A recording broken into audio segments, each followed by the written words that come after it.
Good morning everyone. ਬੇਟਾ ਆਪਾਂ ਕਰ ਰਹੇ ਸੀ ਸਟਰਕਚਰ ਆਫ ਐਟਮ ਤੇ ਸਟਰਕਚਰ ਆਫ ਐਟਮ ਦੇ ਵਿੱਚ ਆਪਾਂ ਪਲੈਂਕਸ ਥਿਊਰੀ ਤੱਕ ਕਰ ਚੁੱਕੇ ਸੀ। ਉੱਥੇ ਤੱਕ ਅਗਰ ਤੁਸੀਂ ਹੁਣ ਤੱਕ ਨਹੀਂ ਕੀਤਾ ਤਾਂ ਪ੍ਰੀਵੀਅਸ ਵੀਡੀਓਜ਼ ਦੇਖ ਲਓ। ਓਕੇ, ਤੇ ਅੱਜ ਆਪਾਂ ਜੋ ਕਰਨਾ ਹੈ ਉਹ ਹੈ ਬੋਹਰ मॉडल ऑफ एटम। ठीक है जी, बॉहर मॉडल अपने लिए बहुत इंपॉर्टेंट मॉडल है और ये बहुत वधिया मॉडल रहा अपने टाइम का। ठीक है जी, बहुत वधिया, क्योंकि इन्हें बहुत इंपॉर्टेंट एक्सप्लेनेशन दी सी वो सी हाइड्रोजन स्पैक्ट्रा दी। ठीक है जी, स्पैक्ट्रम जो हाइड्रोजन का आया सी ਉਹਦੀ एक्सप्लेनेशन इन्हें बहुत अच्छी तरह दी सी, इस करके ये मॉडल बहुत ज़्यादा सक्सैसफुल सीगा। ते रदरफोर्ड ने हाइड्रोजन स्पैक्ट्रा बारे कोई भी जानकारी नहीं सी दी, इस करके वो कोलैप्स हो गया सी, फेल हो गया सी, कुछ ड्रॉबैक सीगे। बॉहर मॉडल ऑफ एटम स्टार्ट कर रहे हैं। यही बेटा मॉडल जो है वो बेस्ड है Planck's quantum theory of radiation से। जो प्लैंक्स थ्योरी पर पढ़ी है वो बेस पे है। ठीक है जी, वो थ्योरी आई, वो थ्योरी को अच्छी तरह रीड किया गया। ठीक है, वो अकॉर्डिंग बॉहर मॉडल बनाया गया। ठीक है जी, ये कुछ बॉहर ने कुछ पोस्टुलेट्स रखे। वो पोस्टुलेट्स ने atom consist of heavily positively charge nucleus in centre surrounded by electrons. ठीक है जी, न्यूक्लियस की जो डिस्कवरी सी वो रदरफोर्ड ने की सी। ठीक है, उन्होंने कहा सी भी एक पॉजिटिवली हैवीली चार्ज, हैवी तो पॉजिटिवली चार्ज मतलब काफ़ी सारा पॉजिटिव चार्ज सेंटर च हैगा। ठीक है, वही पोस्टुलेट सेम बॉहर ने रखा। Atom consist of heavy positively charge nucleus in centre surrounded by electrons, और इस पॉजिटिव चार्ज के आले दुआले की ने इलैक्ट्रॉन्स ने। ठीक है, इस पॉजिटिव चार्ज के आले दुआले की इलैक्ट्रॉन्स ने। Okay, electron revolve around the nucleus in circular path have fixed radius and energy. ठीक है जी, इलैक्ट्रॉन आले दुआले की होंगे ने, इस न्यूक्लियस के आले दुआले की होंगे ने, रिवॉल्व होंगे ने। रिवॉल्व मतलब घूमते हैं in circular path. Circular path, path की है ना इलैक्ट्रॉन्स का, सर्कुलर है। ठीक है जी, और उस सर्कुलर पाथ को आप कहते हैं ऑर्बिटल्स। ठीक है जी, ये सर्कुलर पाथ को आप कहते हैं ऑर्बिटल्स कहते हैं, एंड ऑल्सो कॉल्ड एनर्जी शैल्स। तो इन्हों ही आप एनर्जी शैल्स कहते हैं। ठीक है, यही अपने की ने जो पॉजिटिव चार्ज है न्यूक्लियस वो आले दुआले की ने, ये सर्कुलर ऑर्बिट ने, इन्होंने ऑर्बिट कहांगे या फिर कहांगे एनर्जी शैल्स। की कहांगे एनर्जी शैल्स कहांगे। तो इलैक्ट्रॉन जो है इन्होंने पाथ के ही इधर इधर घूमता है। ठीक है, the energy of electron in orbital does not change with time. Orbit के अंदर अगर इलैक्ट्रॉन है वो एनर्जी जी है टाइम नाल चेंज नहीं हो रही। ਇਹਦਾ मतलब ये नहीं कि वो स्टेशनरी है, वो एनर्जी चेंज नहीं हो रही, स्टेशनरी है। इलैक्ट्रॉन स्टेशनरी नहीं है, वो ऑर्बिट स्टेशनरी है। ठीक है जी, वो ऑर्बिट स्टेशनरी है, वो अपने ऑर्बिटल की हो रहा है, ऑर्बिट की हो रहा है, रिवॉल्व हो रहा है। It मीनस in its orbit does not lose और गेन एनर्जी। वो अपने ऑर्बिट है। ठीक है जी, जेडे ऑर्बिट के अंदर इलैक्ट्रॉन है वो अंदर हो जाकर एनर्जी लूज कर रहे हैं ना गेन कर रहे हैं। की हो रहा सी बेटा, जो रदरफोर्ड का एटम का मॉडल सी एटम का, उत्थे की हो रहा सी बेटा, इलैक्ट्रॉन जो रिवॉल्व कर रहे थे वो एनर्जी लूज हो रही सी, लूज हो रही सी। एंड ते की हो रहा सी अपने न्यूक्लियस के कोलैप्स कर देना चाहिए सी। लेकिन इत्थे की किया कि कोई भी एनर्जी लूज या गेन नहीं हो रही। वो वाली स्टेट को की कहेंगे स्टेशनरी स्टेट्स। केड़ी स्टेट्स ने वो स्टेशनरी स्टेट्स ने। लेकिन इलैक्ट्रॉन जो है वो मूव कर रहे हैं, इलैक्ट्रॉन स्टेशनरी नहीं है। बॉहर मॉडल कुछ इस तरह दिता गया। पॉजिटिव चार्ज मतलब न्यूक्लियस वो आले दुआले थोड़े की ने सर्कुलर पाथ ने, सर्कुलर पाथ ने जिन्होंने आप किया ऑर्बिट किया। फर्स्ट नू क्या, सैकेंड नू ते थर्ड एवं नाम लिते ने। फर्स्ट नू नाम दिता गया के, सैकेंड नू नाम दिता गया एल, तो थर्ड नू एम, एंड फर्दर एवं ही चलते रह गए। ठीक है, उस तो बाद बेटा किहड़े ऑर्बिट्स जिहड़े ने अलाउड होणगे। अलाउड होने का मतलब है कि किहड़े ऑर्बिट्स होणगे। इत्थे एक ऑर्बिट होए, उत्थे ऑर्बिट तो बहुत सारे हो सकते हैं, लेकिन किहड़े एटम दे विच होणगे अलाउड होणगे, आपां उन्हां नूं ऑर्बिट मन्नांगे। वो किहड़े होणगे, only those orbiter are permitted in which angular moment of electron is whole number of multiple of this। ये जो टर्म है h अपॉन 2 पाई, h की है प्लैंक्स कांस्टेंट, 2 पाई अपना कांस्टेंट है। h अपॉन 2 पाई जी है टर्म है, ਇਹਦਾ 1 2 3 मल्टीपल ही होना चाहिए। 1 2 3 मल्टीपल, जिमें आप h न्यू की गल कर रहे थे जो आप एनर्जी की आप कहे सी जी 1 h न्यू होना चाहिए, 2 h न्यू होना चाहिए, ये विचकार नहीं होना चाहिए 0.5 2.5 1.6 इस तरह की टर्म्स नहीं होनी चाहिए, होल नंबर होना चाहिए। बस इसे टर्म का जो एंगुलर मोमेंटम इसे टर्म का की होएगा, होल नंबर होएगा। ठीक है, मल्टीपल होल नंबर होएगा। उही वाले ऑर्बिट्स इत्थे की होणगे अलाउड होणगे, उन्होंने ही आप ऑर्बिट्स कहांगे, बाकी ऑर्बिट्स नहीं कहांगे। कित्थे, जिथे जो एंगुलर मोमेंटम है इलैक्ट्रॉन का वो इस टर्म का की होएगा मल्टीपल होएगा। वो भी केड़ा मल्टीपल, होल नंबर मल्टीपल, मतलब एन की वैल्यू की होएगी 1 2 3 4 होएगी। ठीक है, एंगुलर मोमेंटम की एम वी आर। ठीक है जी, एन जो अपना होल नंबर रेशो है की मल्टीपल h अपॉन 2 पाई का मल्टीपल होएगा। इत्थों ही की आया बेटा कंसैप्ट ऑफ क्वांटाइजेशन है। क्वांटाइजेशन दसी सी ना बेटा तुहानूं, किस इस तरह पौड़ियों की तरह है कि 1 पौड़ी है दूजी तो तीजी सीढ़ी है, ठीक है जी। ये विचकार 1.5 ਇਹਦਾ कुछ स्टैप नहीं होएगा, सीधा पर डायरैक्ट स्टैप लाँगे 1 तो 2 लाँगे, ठीक है जी। इनू ही आप कहते सी क्वांटाइजेशन, कहते सी क्वांटाइजेशन ऑफ एंगुलर मोमेंटम, ठीक है। उस तो बाद बेटा फोर्थ पोस्टुलेट की रखा गया, एनर्जी इज एमिटेड और observed only when electron jumps from one energy level to another. सिर्फ उदों एनर्जी एमिट होएगी, एमिट मतलब लूज होएगी, ठीक है। एब्जॉर्ब मतलब गेन होएगी, ये उदों ही होएगा जदों इलैक्ट्रॉन जंप करेगा एक एनर्जी लैवल तो दूसरे एनर्जी लैवल तक, मतलब एक ऑर्बिट तो दूजे ऑर्बिट जदों जंप करेगा उदों ही इलैक्ट्रॉन की एनर्जी गेन या लूज होएगी। जदों इलैक्ट्रॉन को एनर्जी आ गई ऑफकोर्स ऊपर जंप करेगा, गेन हुई, ठीक है। उस बाद उन्हें एनर्जी लूज की, ठीक है, एमिट की, वापस अपने एनर्जी लैवल पर आ गया, अपने सर्कुलर ऑर्बिटल के आ गया, उदों की एनर्जी लूज हुई, ठीक है। तो जो बेटा हायर एनर्जी लैवल पर जा रहे हैं, ठीक है, हायर एनर्जी लैवल इस ये अपनी एक ग्राउंड स्टेट है। ग्राउंड स्टेट मतलब जिथे इलैक्ट्रॉन का घर ही लै लीए भी, इलैक्ट्रॉन का घर है, ये इलैक्ट्रॉन इत्थे है, जो इन्हू एनर्जी मिली वो उपरली स्टेट से चला गया, इत्थे चला गया, और इस उपर वाली स्टेट्स नूं जिहड़ियां इस तो उपर ने वो सारियां की ने दियां एक्साइटेड स्टेट्स ने, किहड़ियां excited state. Higher energy state जिहड़ी होएगी उन्होंने की कहांगे एक्साइटेड स्टेट, तो जिहड़ी एनर्जी मतलब जिहड़े लैवल ते वो आप है उन्होंने की कहांगे वो की है उहदी ग्राउंड स्टेट एनर्जी, ठीक है।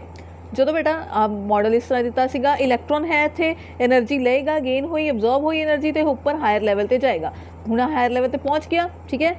वो हायर लैवल तो की होएगा बेटा वापस आएगा, उदों एनर्जी की होएगी एमिट होएगी, एमिट मतलब बाहर निकलेगी, ठीक है, एनर्जी लूज करेगा, ठीक है जी। एनर्जी डिफरेंस जिहड़ा है ये एनर्जी डिफरेंस होएगा, दो एनर्जी लैवल्स ने, एनर्जी लैवल्स ने तो कोई ना कोई डिफरेंस होएगा। जो हायर एनर्जी लैवल का आप E2 लै लिया, ਇਹਦਾ E1 लै लिया, तो एनर्जी डिफरेंस कितना है डेल्टा, डेल्टा E लै लाँगे, energy difference E2 minus E1, ठीक है जी। एक ही होएगा बेटा अपना, ये थी बेटा इंपॉर्टेंट पोस्टुलेट्स ये। उस तो बाद बेटा अपना ये की सी सक्सैसफुल होया सी, ठीक है, काफ़ी सक्सैसफुल मॉडल है ये। दैन इसके बाद ये सक्सैसेस पढ़ते हैं आप, successes of Bohr model of atom. बेटा जो आप रदरफोर्ड का देखिया सीगा, ठीक है, रदरफोर्ड का आप देख रहे थे, वो इलैक्ट्रॉन की सी, इलैक्ट्रॉन इतों मूव करता की जा रहा सी बेटा पॉजिटिव चार्ज वाल कोलैप्स हो रहा सीगा, मतलब कि ये स्टेबल नहीं सीगा, मतलब अपने को स्टेबल नहीं सी। लेकिन बोहर मॉडल ऑफ एटम ने की किया, स्टेबिलिटी एक्सप्लेन की, स्टेबल है हुण अपना, ठीक है, एटम अपना स्टेबल है, पॉजिटिवली चार्ज होते आले दुआले नैगेटिव चार्ज रिवॉल्व हो रहा है, तो एनर्जी लूज तो गेन भी नहीं हो रही कि वो अंदर आके ये कोलैप्स हो जाएगा, एवं का कुछ नहीं हो रहा है, मतलब वो की है स्टेबल है, स्टेबिलिटी उन्हें एक्सप्लेन की। उस तो बाद बेटा इंपॉर्टेंट गल की उन्हें स्पैक्ट्रा जो एक्सप्लेन किया, हाइड्रोजन का सो स्पैक्ट्रा से, एटॉमिक स्पैक्ट्रा से जो स्पैक्ट्रम आ रहा सीगा, हो की रहा सीगा कि हाइड्रोजन कोर एक इलैक्ट्रॉन है, एक इलैक्ट्रॉन ही जंप होएगा, ठीक है, वही जंप करेगा एक्साइटेड स्टेट से, ठीक है, तो वही लूज होएगा, एक कोई इलैक्ट्रॉन है। लेकिन बेटा वो अकॉर्डिंग लाइन्स जी आनी चाहिए, एक लाइन आनी चाहिए सी, मैक्सिमम 2 लाइन्स आनी चाहिए सी, लेकिन अपन बहुत सारिया लाइन्स मिलियाँ अपने स्पैक्ट्रम से, वो क्यों मिलियाँ वो सब इन्हें एक्सप्लेन किया सीगा। हुंदा की है बेटा एनर्जी, ठीक है, ग्राउंड लैवल तो एक्साइटेड लैवल पर जाते जो इलैक्ट्रॉन, ठीक है, एनर्जी गेन करके, ठीक है जी, उतों वापस आता है। पहले एनर्जी की एब्जॉर्ब होंगी है, जो वापस आता उदों की एमिट होंगी है, तो जो डिफरेंस है डेल्टा ई की होगा E2 higher energy minus lower energy, ठीक है जी, ये होएगा। उस अपन पता है कि ई आप प्लैंक्स थ्योरी के बेस पे मॉडल, प्लैंक्स थ्योरी के बेस पे है E = H न्यू सी। प्लैंक्स थ्योरी तो अपन यही पता भी एनर्जी की कोल होंगी है, प्लैंक्स कॉन्स्टेंट मल्टीप्लाई बाय वो फ्रीकुएंसी लाइट की, ठीक है जी, वो फ्रीकुएंसी, ओके। हुण बेटा ये बेसिस से इन्हें अपना स्पैक्ट्रम एक्सप्लेन किया। बेटा जो आपने हाइड्रोजन स्पैक्ट्रा देखा वो बहुत सारिया लाइन्स सी, ठीक है, वो बहुत सारिया लाइन्स कितों आईयां, वो लाइन्स आईयां वेवलेंथ की वेवलेंथ तो जी लाइट एमिट हुई है, जी लाइट एमिट हुई है, जी एनर्जी की लाइट एमिट हो रही है, जी रेज एमिट हो रही ने, ठीक है, वह ही सीगा स्पैक्ट्रा, ओके। हुण बेटा काफ़ी सारिया लाइन्स आईयां, मतलब काफ़ी सारिया वेवलेंथ से अलग अलग, वो किवें रिप्रजेंट कीतियां, वो किवें एक्सप्लेन कीतियां कि जो अपना डेल्टा ई सीगा वो H न्यू दे इक्वल हुंदा है, डेल्टा ई की सी E2 माइनस E1, ठीक है, इक्वल्स टू H न्यू। आप इतों न्यू की वैल्यू कढ़ लीए, फ्रीकुएंसी की वैल्यू निकल गया, फ्रीकुएंसी की वैल्यू आ गई। हुण बेटा फ्रीकुएंसी रिलेट कर दी है वेवलेंथ नाल, आप वेवलेंथ नाल रिलेट कर ली, ठीक है जी, वेवलेंथ नाल रिलेट कर ली और वेवलेंथ आप कढ़ ली, ओके, वेवलेंथ कढ़ ली, अपन लैम्डा कढ़ना है, लैम्डा इधर लै गए, बाकी सारी टर्म्स इधर लै गए, आज नीचे डिवाइड दिया उधर जाके मल्टीप्लाई होगी, HC हो गया, ये ऊपर की है बेटा ऊपर सी एथ की आ जाएगी, थल्ले आ जाएगी, अपना की आ जाएगा लैम्डा आ गया, ठीक है। ये बहुत सारिया एनर्जी स्टेट्स, हुण एनर्जी स्टेट्स तो काफ़ी सारिया ने, हुण जिथे भी एक्साइट होना है, ठीक है, एक लाइट आ रही है, ओके, अगर यदि फ्रीकुएंसी ज़्यादा है, ठीक है, फ्रीकुएंसी ज़्यादा है, ओके, तो की करेगा बेटा ज़्यादा हायर लैवल पर पहुँचाएगा, ठीक है, वो हायर लैवल तो नहीं वापस भी आना है, हायर लैवल तो नहीं वापस भी आना है, तो यह की होएगी अलग वेवलेंथ होएगी, वेवलेंथ की होगी, अलग होगी। ओके अगर वो बेटा नीचे मतलब थोड़ी जी घट फ्रिक्वेंसी है, ठीक है, वो नीचे ही आ रही है, नीचे वापस आ रही है, यदी वेवलेंथ की होगी, यदी वेवलेंथ अलग होएगी। ओके डिफरेंट डिफरेंट वेवलेंथ ने, डिफरेंट वेवलेंथ करके डिफरेंट की आ रही सी लाइन्स आ रही सी, ठीक है। वो किवें एक्सप्लेन हुई अपनियां कि ਆਪਾਂ ਕੀ ਕੱਢੀ बेटा इनू कंपेयर किया अपनी एनर्जी नू प्लैंक्स एनर्जी नाल आप कह रहे हैं जी प्लैंक्स थ्योरी तो जी एनर्जी आई सी उन्होंने कंपेयर किया कि जो एनर्जी डिफरेंस आ रहा सी अपना, ठीक है, लाइट एमिट करने तो बाद जो एमिशन हो रहा सीगा जिद्दां नाल अपना स्पैक्ट्रम मिल रहा आपू, ठीक है, वह की आ रहा सी बेटा अपने डिफरेंट वेवलेंथ्स आईयां। वेवलेंथ अपन किवें पता लगियां, ये एनर्जी नाल कंपेयर करके पता लगियां कि डिफरेंट वेवलेंथ होनी है। ऑफकोर्स एनर्जी लैवल डिफरेंट है, E2 - E1 है, ठीक है। अगर वो E3 तो E1 तक आ रहा है, इसका मतलब कि उत्थे लाइट की जी वेवलेंथ है वो डिफरेंट होएगी, और डिफरेंट वेवलेंथ होएगी तो लाइन भी डिफरेंट आएगी। इस करके उत्थे की आ रही सी बहुत सारी लाइन्स आ रही सी, ठीक है। Each transition from one level to another will produce a light of definite wavelength, मतलब कि हर एक लैवल तो दूजे लैवल तक जो ट्रांजिशन हो रही है, ठीक है जी, उस टाइम पर जी वेवलेंथ होएगी लाइट की वो डेफिनेट होएगी। डेफिनेट मतलब कि अगर E2 तो E1 वाली एक वेवलेंथ में λ1 किया है तो E3 तो E1 वाली ये दी सेम नहीं होएगी, ठीक है, ये सेम नहीं होएगी और डिफरेंट होएगी, कोई λ2 होएगी, डिफरेंट होएगी, ठीक है जी। इस रीजन करके की सी बेटा कि अपनी बहुत सारी लाइन्स आ रही सी, ठीक है। लाइन्स होर डिफरेंट आंदा बहुत सारिया आ रही सी, एक होर रीजन भी है। अगर अपना वो है कि अपना एक्साइटेड स्टेट पर पहुँच चुका है, ठीक है, इलैक्ट्रॉन एक्साइटेड स्टेट पर पहुँच चुका है, हूँ एक्साइटेड स्टेट तो पहले लैवल 3 पर आ सकता है, लैवल 3 तो लैवल 1 पर आ सकता है, या फिर लैवल 4 तो ही सीधा लैवल 1 पर आ सकता है। डिफरेंट हो गया ना, ठीक है जी, डिफरेंट हो गया, डिफरेंट लाइन देगा ये, ठीक है। ये भी हो सकता है भी लैवल 4 तो पहले लैवल 2 पर आए हुए, लैवल 2 तो फिर लैवल 1 पर आए हुए, ठीक है। इस करके बेटा बहुत सारिया लाइन्स आ रही सी, और ये अकॉर्डिंग काफ़ी सारी सीरीज़ बनाई। सीरीज़ की सी जदों किसी भी हायर लैवल तो अगर डायरैक्ट किसी भी हायर लैवल तो डायरैक्ट जो वो 1 पर पहुँच जाता है, उन्होंने सीरीज़ नाम दिता लाइमन सीरीज़, ठीक है। वो चाहे इत्थों पहुँचे, ठीक है, चाहे इत्थों पहुँचे, जेड़े मर्जी हायर लैवल तो डायरैक्ट वो 1 पर पहुँच रहे उन्होंने कहांगे लाइमन सीरीज़। तो वो किहड़े साइड आता है, वो UV रीजन आता है, ठीक है, कित्थे UV रीजन आती है, ठीक है। ओके जो बेटा हायर लैवल तो 2 तक पहुँचे, जो कितने 2 ते 2 है ना, जो कि भी हायर लैवल तो 2 ते पहुँच रहे, ठीक है, हायर लैवल तो एक होर लैवल है उस तो भी की आ रहे 2 ते आ रहे हैं, उदों आप कहेंगे बाल्मर सीरीज़। तो जोड़ा इसका स्पैक्ट्रम होएगा, जो सारी चीज़ां होंगे वो विजिबल रीजन शो होंगे, मतलब कि अपन कलर्स शो होंगे, ठीक है। उस तो बाद बेटा की है जो नंबर 3 ते आ रहे हैं हायर लैवल तो नंबर 3 के उत्ते आके रुक गया, ठीक है, नंबर 3 तक आ गया, ठीक है, हायर लैवल तो क्या आ गया नंबर 3 तक आ गया, उन्होंने कहेंगे पास्टन, उन्होंने सीरीज़ का नाम दिता पास्टन सीरीज़। तो किहड़ी है इंफ्रारेड रीजन के आती है, ये वाली सारी सीरीज़ जी वेवलेंथ वो कितने आती है इंफ्रारेड के आती है, ठीक है। आप स्पैक्ट्रम पढ़िया से काफ़ी सारिया रेज पढ़िया सी, ठीक है, UV पढ़िया, IR पढ़िया, माइक्रोवेव्स, रेडियो वेव्स, ये सारिया पढ़िया, ठीक है। उन्होंने रीजन भी पढ़िया भी हाँ ये तो इन्नी ए लाई करेगी, इन्नी तो इन्नी ए लाई करेगी, ठीक है। ए वाली वेवलेंथ ए वाले होएगी, फ्रिक्वेंसी ये होएगी, आप सब स्पैक्ट्रम देख चुके हैं, ठीक है जी। हुण बेटा जो लैवल 4 तो, ठीक है, लैवल 4 तो की आए हायर लैवल तो लैवल 4 ते आके रुक जाए, हायर लैवल तो लैवल 4 के उत्ते आके रुक जाए, जिन्नी मर्जी बहुत सारिया स्टेट हो सकती ने, ठीक है, बहुत सारे लैवल हो सकते हैं। हायर लैवल तो जो नंबर 4 ते आके रुक जाएगा उदों कि सीरीज़ कहांगे ब्रैकेट सीरीज़ कहांगे, तो वह भी IR रीजन के ही आती है, ठीक है जी। जो नंबर 5 ते आके रुक जाएगा, हायर टू नंबर 5 ते आके रुक जाएगा, उदों कहांगे पीफंड सीरीज़, तो ये भी बेटा IR रीजन के आती है, ठीक है। याद रखनी है सीरीज़ जी हायर टू 1 आती है वो लाइमन है, 2 तो हायर टू 2 आती है वो बाल्मर है, हायर टू 3 आती है वो पास्टन है, हायर टू 4 आएगी वो ब्रैकेट, तो हायर टू 5 लैवल पर ही रुकेगी वो की होगी पीफंड, ठीक है। तो इन्हों भी याद होना चाहिए भी किहड़े रीजन के लाई करेगी, ओके। उस तो बाद बेटा बहुत थ्योरी ने होर भी बहुत अच्छी गल्लां कीतियां, स्पैक्ट्रम ही नहीं होर भी बहुत अच्छी गल्लां पता लगी आपां। सब तो पहले की पता लगे बहुत theory help in calculating the energy of particular orbit की गल की सी उन्होंने।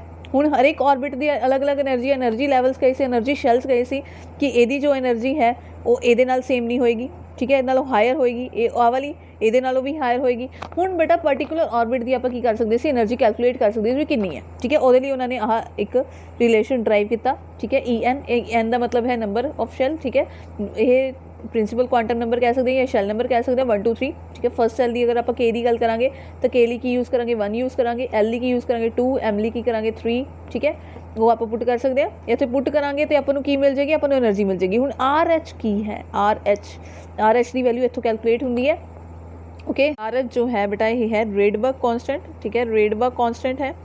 ओके इथों ਇਹਦੇ ਨਾਲ ਕੈਲਕੂਲੇਟ ਹੁੰਦੀ ਹੈ, ਠੀਕ ਹੈ। ਆਰ ਐਚ ਦੀ ਵੈਲਿਊ ਨੂੰ ਕੈਲਕੂਲੇਟ ਕਰਕੇ ਅਗਰ ਆਪਾਂ ਜਾਊਲ ਪਰ ਐਟਮ ਚ ਲੈਣੀ ਹੈ, ਜਾਊਲ ਪਰ ਐਟਮ ਚ ਲੈਣੀ ਹੈ 2.18 ਇੰਟੂ 10⁻⁻18 ਯੂਜ਼ ਕਰਾਂਗੇ। ਇਲੈਕਟ੍ਰੋਵੋਲਟਸ ਲੈਣੀ ਹੈ 13.595 ਇਲੈਕਟ੍ਰੋਵੋਲਟ ਯੂਜ਼ ਕਰਾਂਗੇ। ਅਗਰ ਆਪਾਂ ਕਿਲੋ ਜਾਊਲ ਪਰ ਮੋਲ ਚ ਲੈਣੀ ਹੈ, ਕਿਲੋ ਜਾਊਲ ਜ਼ਿਆਦਾਤਰ ਬੇਟਾ ਆਪਾਂ ਇਹ ਯੂਜ਼ ਕਰਦੇ ਹਾਂ ਕਿਲੋ ਜਾਊਲ ਪਰ ਮੋਲ, ठीक है। इलैक्ट्रोवोल्ट भी कितने कितने देखने को मिल जाता है। ये तो वैल्यूज़ याद होनी चाहिए नहीं भी आप ये वाले कॉन्स्टेंट की वैल्यू कदों यूज़ करनी है, जो आपको एनर्जीज बाकी किलो जाउल्स दित्तियां होणगियां, किलो जाउल्स कड्ढण लई क्या होगा उदों आप रेडबर्ग कॉन्स्टेंट की वैल्यू ये पुट करांगे, ठीक है। 1311 किलो जाउल पर मोल, ठीक है जी। उस तो बाद बेटा ये तो आप देखो हाइड्रोजन एटम लई कर लिया, ठीक है। ये सारी गल्लां किहदे लई हाइड्रोजन एटम लई कर लिया, ओके। लेकिन हाइड्रोजन लाइक एटम ਲਈ ਵੀ ਇੱਕ ਦਿੱਤਾ ਨੇ, ਹਾਈड्रोजन लाइक एटम मतलब कि ਜਿਹਦੇ ਚ ਇਲੈਕਟ੍ਰੋਨ ਕੀ ਹੋਏ 1 ਹੀ ਹੋਏ, ओके। इलैक्ट्रॉन की होए 1 ही होए, ਉਹਦੇ ਲਈ ਹੈ बेटा En, n की है वही अपना प्रिंसिपल क्वांटम नंबर या फिर शैल नंबर, ओके। वो की है इक्वल टू -RH, बट बस इत्थे की होएगा Z स्केयर हो जाएगा, Z स्केयर ये है अपना एटॉमिक नंबर, Z की है अपना एटॉमिक नंबर। ये नाल आपां हाइड्रोजन लाइक एटम्स लिए भी की कर सकते हैं, अपना ऑर्बिट की एनर्जी कैलकुलेट कर सकते हैं तो, ओके। बहुत इंपॉर्टेंट फॉर्मूला है, ये भी याद रखना है। ज़्यादातर बेटा कॉम्पीटेटिव के क्वेश्चन ने ना, कॉम्पीटेटिव से जोड़े क्वेश्चन आते हैं वो इत्थों ही आते हैं, ठीक है। ऑर्बिट की एनर्जी कैलकुलेट करने तो बाद बेटा बहुत इंपॉर्टेंट गल होर एक्सप्लेन की सी बॉहर ने, वो सी बॉहर रेडियस। बॉहर रेडियस की है फस्ट स्टेशनरी स्टेट का, ठीक है। जो फस्ट शैल है ना जो इतों, ठीक है, आप न्यूक्लियस हो गया, ठीक है। एदा बेटा की कैलकुलेट किया उन्हें रेडियस कैलकुलेट किया, ठीक है। सक्सैसफुली उन्हें एक स्टेशनरी स्टेट का रेडियस कैलकुलेट करता, ठीक है जी। वो किवें कीता, ओदा फॉर्मूला यह है रेडियस कैलकुलेट करन दा Rn, ठीक है। एन स्केयर की है अपना वही प्रिंसिपल क्वांटम नंबर या शैल नंबर कहिए, एच स्केयर अपना Planck constant, 4 square m mass of electron, e square, ठीक है, चार्ज, z की है अपना एटॉमिक नंबर, ओके। इस सारी टर्म नूं जिहड़ी आ सारी टर्म है एच स्केयर नाल, इस सारी टर्म नूं ने A0 का नाम दिता, ठीक है। A0 का क्यों, क्योंकि जो फस्ट ऑर्बिट की गल करांगे, जो फस्ट स्टेशनरी स्टेट की गल करांगे उत्थे n की वैल्यू की होएगी 1 होएगी, ठीक है जी। उन्होंने नाम दिता A0, यही की है A0 ही की है अपना फस्ट स्टेशनरी स्टेट है, इहदा रेडियस है। फस्ट स्टेशनरी स्टेट का की है रेडियस है कि A0, ओके। तो यदी वैल्यू जी A0 की आई वो 52.9 पिकोमीटर आई, 52.9 पिकोमीटर आई, ठीक है जी। हुण हाइड्रोजन लाइक एटम्स की गल करांगे, ठीक है। एक गल की सी अपने हाइड्रोजन की, हाइड्रोजन लाइक एटम्स की आप गल करिए, वह ऑर्बिट कैलकुलेट करना होए वो की होएगा बेटा A0 अपना वही, ठीक है, सारा का सारा आ सारा n square divide by z, आ सारा की किता A0 n स्केयर, ठीक है। अपना जोड़ा भी अपन ऑर्बिट चाहिए डिवाइड बाय z की है बेटा z है एटॉमिक नंबर। A0 की वैल्यू याद रखनी है, A0 अपना फर्स्ट स्टेशनरी स्टेट की वैल्यू की है 52.9 पिकोमीटर है, ओके। बाकी तुम यह फॉर्मूला याद रख लो, ये फॉर्मूला ज़्यादा ईजी है इस फॉर्मूले नालों, ठीक है। अपन कैलकुलेट करने की लोड़ नहीं पैनी, क्योंकि अपन पता है सारी टर्म की वैल्यू कितनी आनी है 52.9 आनी है, ओके। उस तो बाद बेटा एक्सप्लेन आप की कर रहे हैं लाइन स्पैक्ट्रम ऑफ हाइड्रोजन, वो की करांगे बेटा अपन डेल्टा ई पता है change in energy, E2 higher level minus E1 जो अपना लो लैवल है, ठीक है। आप फाइनल माइनस इनीशियल कर ली भी फाइनल किस ते पहुंचे इलैक्ट्रॉन EF ते पहुंचे माइनस इनीशियल और ग्राउंड स्टेट NEC, ठीक है। एनर्जी अपन पता है रेडबर्ग कांस्टेंट नाल -RH divide by n final square, n final state का n स्केयर, n की है बेटा अपना वही प्रिंसिपल क्वांटम नंबर है, इनीशियली लिख लिया, दोनों का की कर लिया बेटा इतने वैल्यू पुट कर ली, माइनस कर लिया, ओके। इतों आप कर लाँगे बेटा अपने डेल्टा ई आ गया। उस तो बाद अपन पता है डेल्टा ई कि कोल होंगे एच न्यू, ठीक है। आप प्लैंक्स थ्योरी के अकॉर्डिंग चल रहे हैं, प्लैंक्स थ्योरी ने की क्या सी डेल्टा ई कि कोल होंगे एच न्यू होएगा, ठीक है जी। इतने वैल्यू पुट कर लाँगे एच न्यू की, ओके। तो बेटा अपनी न्यू की वैल्यू कढ़ लाँगे, न्यू की अपनी फ्रीकुएंसी, फ्रीकुएंसी की वैल्यू की है RH that is Rydberg constant, ठीक है। आप वैल्यूज़ देखिए इसी कदों कि पुट करनी है H, ओके, अपना प्लैंक्स कांस्टेंट, बाकी सारी टर्म एज इट इज़, ठीक है। अगर जो बेटा ये टर्म आएगी पॉजिटिव, ठीक है, अपनी डेल्टा ई वाली टर्म अगर पॉजिटिव आई तो यह मतलब क्या उन्हें एनर्जी की है अब्जॉर्ब की है, एनर्जी अब्जॉर्ब की है। अगर नैगेटिव आई मतलब उन्हें एनर्जी की है रिलीज़ की है, मतलब की होया एमिट होया, ठीक है। इतने की होया एब्जॉर्ब्ड होया, इतने की होया एमिट होया, ओके, ठीक है। समझ आ गई है गल। बस बेटा की कैलकुलेट करना है रेडबर्ग कांस्टेंट की वैल्यू अपन पता होएगी, एच की वैल्यू अपन पता है, ठीक है। अपन सिर्फ इनीशियल ते फाइनल की दिता होए, इनीशियल ते फाइनल की दिता होए, सिर्फ शैल नंबर दिता होए, शैल नंबर दिता होए भी 2 तो 1 to 2 गया, ठीक है। या 2 तो 3 गया, अपन सिर्फ शैल नंबर दिता है, आप ਉਹਦੇ ਨਾਲ ਕੀ कैलकुलेट कर लांगे, ਇਹਨੂੰ कैलकुलेट कर लांगे, ਇਹਦੀ अपनी फ्रीक्वेंसी भी निकल जाएगी, डेल्टा ई अपनी एनर्जी भी निकल जाएगी, ठीक है। ਉਹਦੀ कोई चिंता करने की जरूरत नहीं है, अपने ईजिली निकल जाएगी, बस ਤੁਹਾਨੂੰ फॉर्मूला याद होना चाहिए। बोहर मॉडल तो बेटा अपन बहुत कुछ पता लग गया, ठीक है। आप हाइड्रोजन एटम्स को अच्छी तरह देखा, हाइड्रोजन लाइक एटम्स को अच्छी तरह देख सकते हो, उन्होंने स्पैक्ट्रम को एक्सप्लेन किया, ठीक है जी। इत्थे तक कि अपन फर्स्ट ऑर्बिट का रेडियस अच्छी तरह पता लग गया, ठीक है। बाकी का आप अकॉर्डिंग कैलकुलेट कर सकते थे, ठीक है। आप लाइन स्पैक्ट्रम आप देखा, लाइन स्पैक्ट्रम दी लाइन्स, ठीक है। सारा कुछ आप बहुत अच्छी तरह देखा, लेकिन फिर भी इस मॉडल दी लिमिटेशन सीगियां, ओके। की लिमिटेशंस ने इन्हें बेटा बहुत अच्छी मतलब फाइनर डिटेल्स, बिल्कुल अप्रॉक्सीमेट एक्यूरेट रिजल्ट्स नहीं दिते, फाइनर डिटेल्स नहीं दित्तियां। उस तो बाद could not explain the spectra of more than 1 electron, ठीक है। हाइड्रोजन से 1 इलैक्ट्रॉन सी, हाइड्रोजन लाइक इलैक्ट्रॉन्स भी 1 इलैक्ट्रॉन सी, उन्होंने दा स्पैक्ट्रा एक्सप्लेन करता, लेकिन मल्टी इलैक्ट्रॉन्स मतलब एक तो ज़्यादा वाले जिहदे च एक तो ज़्यादा इलैक्ट्रॉन्स होण उहदा स्पैक्ट्रा एक्सप्लेन नहीं किया, ठीक है जी।